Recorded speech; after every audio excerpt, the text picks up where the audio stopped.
All right, hey everyone, ready for a deep dive. Today we're tackling scapegoating. We've got this essay really digs into why we as humans, why we love to point the finger, and even more importantly, how we can, maybe break that habit. The thing that really struck me about this essay was, well, it doesn't just scratch the surface. It goes deep, like way back, all the way to the book of Leviticus, to really get at the origins of that term, scapegoat.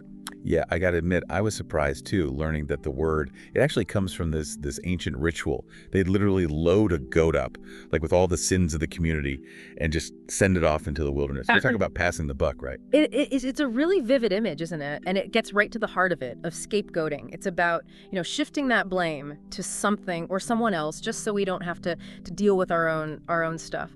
But this essay, it goes beyond that, beyond ancient history. It shows how scapegoating, it weaves its way through time, pops up in the most, surprising places. Like, you mean like during the Black Death?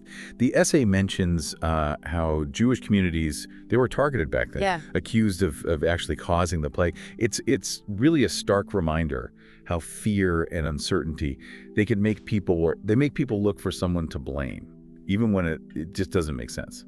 Exactly. And the thing is, this isn't just some medieval thing, The essay connects those historical dots, brings it right into modern-day psychology. It highlights how individuals, even entire societies, they use scapegoating to just to cope with stress. So are we saying that, like, anytime someone starts ranting about those people causing all the problems, that's scapegoating? Well, it's not always so clear-cut, But the essay, it does point out the scapegoating. It often involves oversimplifying these complex issues and targeting groups based on prejudice or stereotypes.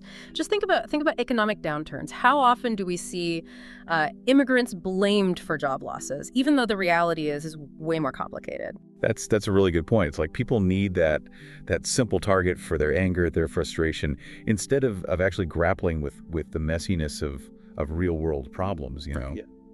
But the essay also, it delves into the psychology of why we scapegoat on an individual level, right? Right, exactly. It brings in Freud's theory of projection, which basically suggests that that sometimes we deal with our own flaws or insecurities by attributing them to others.